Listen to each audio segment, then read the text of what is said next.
you may now be thinking that this may all sound great, but is there anything in Ocarina of Time to suggest that that game's Link didn't have the Triforce of Courage, but only the mark of it? Well, yes, there is. Remember Dark Link from Zelda 2? We know that in Zelda 2, a dark version of the candidate would be created as the final challenge for any who gained the mark of the Triforce from the King's spell. Now imagine if you were this dark version. You were created with the sole purpose of fighting your alter ego to the death. That's your entire reason for being. So you wait as they wander around Hyrule for a little while, and then suddenly they disappear. Not only disappear, but vanish for 7 years, leaving you to tap your foot and eat a mountain load of Funyuns. Suddenly your alter ego is back, but still he doesn't head to challenge you, or even try to charge the crystals. Oh no! Instead, he wanders around, going to other temples for God only knows what reason as far as you're concerned. What would you do? I tell you what I would do. I would say screw this waiting around business. I've waited enough. Time to go hunt this lazy bastard down and put an end to it. Well, I give you Dark Link, the mid-boss from the Water Temple in Ocarina of Time. But the craziness of this game's placement doesn't end there.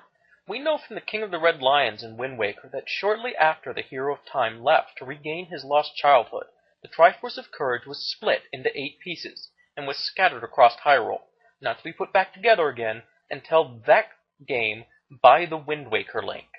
If our train of logic is correct up until this point, we now have a reason for why this would have occurred. The spell that the original king put on Hyrule and the Triforce of Courage to keep it sealed required the defeat of the candidate's doppelganger to be dropped. But a series of events occurred that the legendary king could not possibly have foreseen.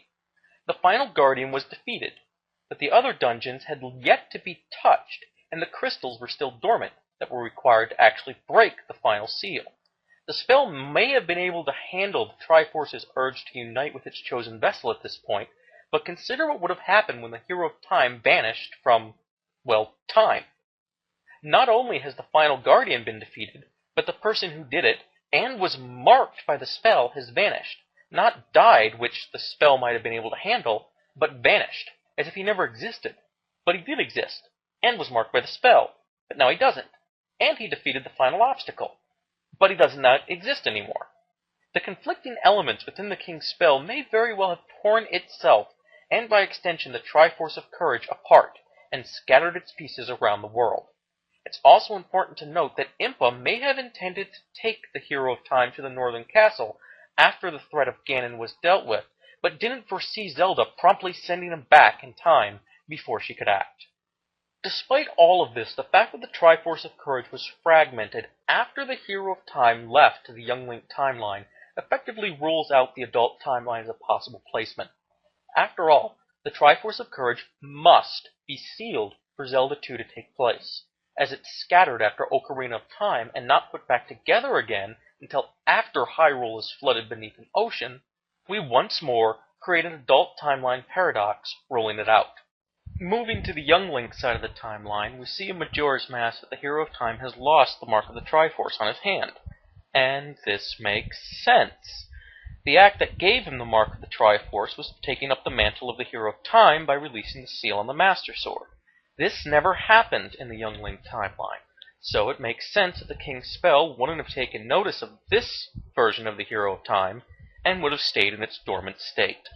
Having shown that Zelda 2 must indeed take place in the Young Link timeline, we must now go to the Twilight Princess. At the start of Twilight Princess, Link starts with the mark on his hand. He also seems to have had some adventures before the start of the game, as he already knows how to ride a horse and wield a sword, as opposed to someone in the game teaching him as in previous titles. This does create a problem as to how this Link gained the mark is crucial to determining if it's from the King's spell, which would mean Zelda 2 happens after, or because he is the true wielder of the Triforce of Courage, meaning Zelda 2 happens before. In the course of Twilight Princess, only 3 characters show the ability to avoid turning into a ghost while in the twilight: Ganon, Princess Zelda, and Link. The obvious tie between them is that they all have the Triforce mark. If they all indeed have pieces of the Triforce, then it would make sense that those pieces help to protect them, at least in part, as we see Ganon turning into a giant boar at one point, and Link turning into a large wolf near the onset of the game.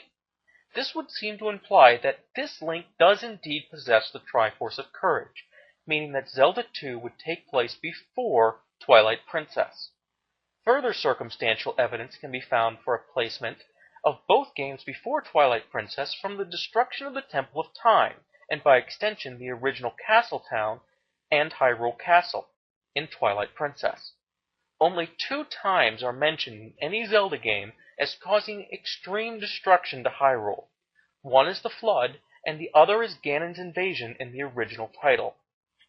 Placing the first 2 games before Twilight Princess would explain how the original temple became lost and why Hyrule Castle appears to still be under construction. The first castle and town would have been destroyed by Ganon's armies. Because of all of that, this is where we're going to place these 2 games, grouped together and coded yellow. There is simply too much mental gymnastics going on in these games' placements for me to give this game a more certain color coding, and if you wanted to, you could make a case for placing them after Twilight Princess, but it makes more sense for me to place them before. There is even some evidence for placing them in the adult Link timeline, in the form of the names of the towns in Zelda 2. Nearly all of the towns in Zelda 2 are named after people the Hero of Time came into contact with, as the majority of these people would have been famous only in the adult Link timeline, and indeed because in Wind Waker many of their images were put up in stained glass in the Temple of Time. This would seem to imply an adult timeline placement. Indeed, many timelines place these 2 games here precisely for this reason. However, this would mean ignoring the paradoxes created with the Triforce of Power as well as the Triforce of Courage that makes this placement impossible. In the end, it is easier to explain away the towns' names. For example, the Hero of Time may have wandered northern Hyrule and founded towns named after his childhood friends that history quite literally forgot, then trying to explain how the Triforce of Courage and Power could pull off the sort of temporal displacement that would be required for an adult timeline placement. Also, I just like how it all fits together with Ocarina of Time with a young Link placement. Ultimately, these games' placements brings to mind what I said in the previous video. Square peg, round hole. A perfect placement of these games is impossible.